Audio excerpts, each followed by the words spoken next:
Look, the fourth reason that it's valuable for you to invest in some understanding of psychology is this idea of effective communication.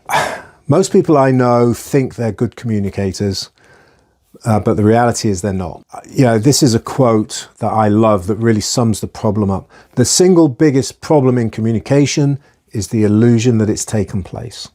By George Bernard Shaw, some 100 years ago now. This is not a new problem, this idea of communication.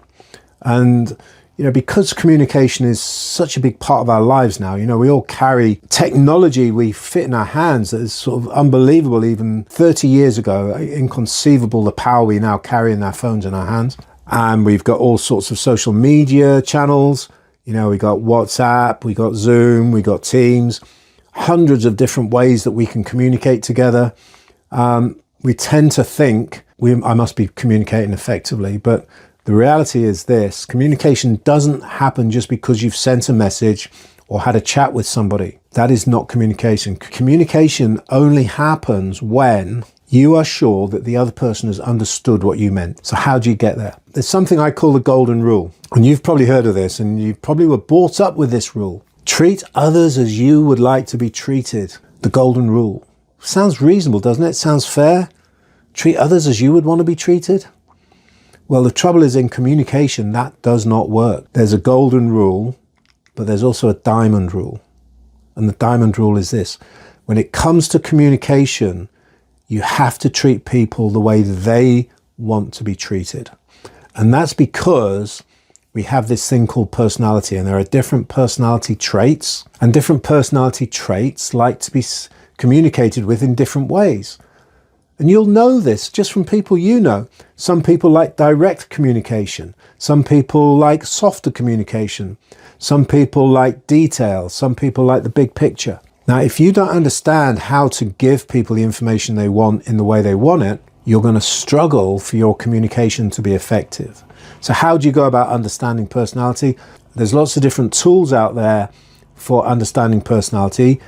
DISC is a very common and very well-used profiling tool.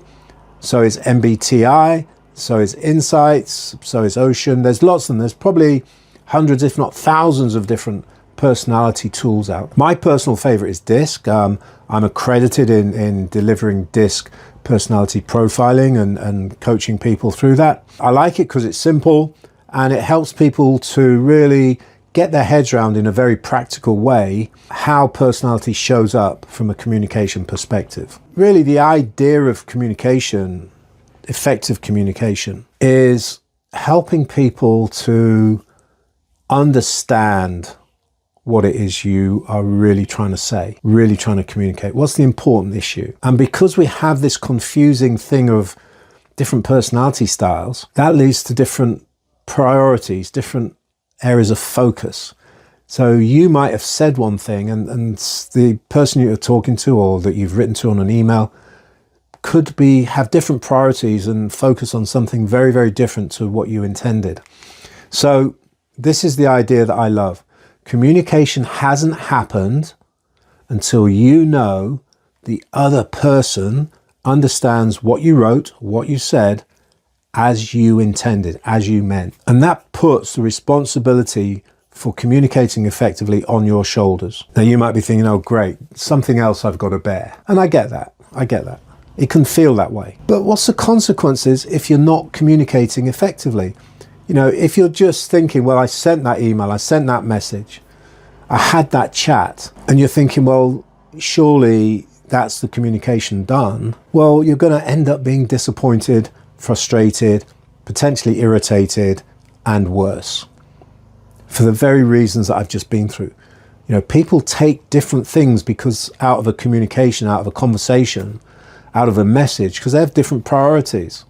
So if you do not take this step of ensuring that people understand what you mean in the way that you mean it, you are going to end up being disappointed. If you run a small team, that's going to be much, much easier to deal with because you've got less points of communication.